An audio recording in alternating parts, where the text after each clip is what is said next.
Hi hello welcome to Andhra Prabha. నేను Sai. Temple సిటీలో TDP పోటీలో లేంటి అనిపిస్తుంది. తిరుపతి నుంచి పోటీకి జనసేన పట్టుపడుతుందన్న ప్రచారం జోరుగా సాగుతుంది.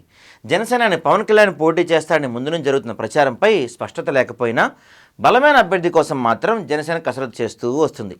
బలిజ సామాజిక వర్గానికి చెందిన అభ్యర్థి కోసం ప్లాన్ చేస్తున్న జనసేన లోకల్ లేకపోతే నాన్ లోకల్కు ట్రై చేస్తుంది.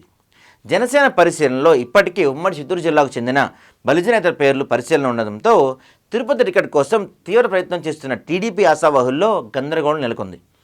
జనసేన ప్రయత్నాలతో టీడీపీ ఆశావాహుల్లో నిరుత్సాహం నెలకొంది. తిరుపతి ఆధ్యాత్మికంగానే కాదు, రాజకీయం కూడా ప్రాధాన్యత ఉన్న అసెంబ్లీ సెగ్మెంట్. ఎన్టీఆర్, చిరంజీవి లాంటి సినీ రంగ ప్రముఖులు అసెంబ్లీ పంపిన తిరుపతి నియోజకవర్గం అన్ని పార్టీలకు సెంటిమెంట్. దీంతో 2024 సార్వత్రిక ఎన్నికలు కీలకంగా మారాయి. వైసీపీకి చెందిన సిట్టింగ్ ఎమ్మెల్యే భూమన కరుణాకర్ రెడ్డి ప్రాతినిధ్యం వహిస్తున్న తిరుపతి ఈ ఎన్నికల్లో ఏ పార్టీ అభ్యర్థిని అధిపతి చేస్తుందో అన్న ఆసక్తి నెలకొంది.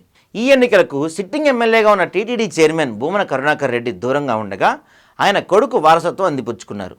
తిరుపతి కార్పొరేషన్ డిప్యూటీ మేయర్గా కొనసాగుతున్న భూమన అభినయ్ వైసీపీ సమన్వయకర్తగా బరిలో ఉన్నారు. ఇప్పటికే వైసీపీ అధిష్టానం కూడా భూమన అభినయ్ను తిరుపతి అభ్యర్థిగా ప్రకటించగా పెద్ద ఎత్తున ప్రచారం కూడా ప్రారంభమైంది. డిప్యూటీ మేయర్గా 2 ఏళ్ల కాలంలో చేసిన అభివృద్ధితో పాటు మాస్టర్ ప్లాన్ రోడ్లతో తిరుపతి రూపురేఖలను మార్చేస్తానంటూ ఎన్నికల ప్రచారంలో దూసుకుపోతున్నారు అభినయ్. ఆత్మీయ సమావేశాలతో వైసీపీ దూకుడు ప్రదర్శిస్తుండగా ప్రతిపక్షంలో ఉలుకు పలుకు లేని స్తబ్దత నెలకొంది. పొత్తుల అంశంతో పేచీ ఏర్పడింది.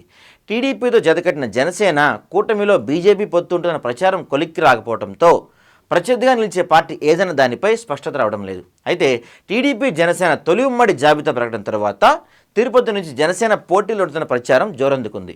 ఉమ్మడి అభ్యర్థిగా తిరుపతి నుంచి జనసేనని పవన్ కళ్యాణ్ పోటీ చేయించాలని టీడీపీ హైకమాండ్ కూడా ఒత్తిడి చేసిన ప్రచారం సాగుతుంది. ఈ విషయంపై పవన్ కళ్యాణ్ క్లారిటీ ఇవ్వకపోయినా టెంపుల్ సిటీలో జనసేననే పోటీలో ఉండాలని దానిపై ఫిక్స్ అయినట్టు తెలుస్తుంది.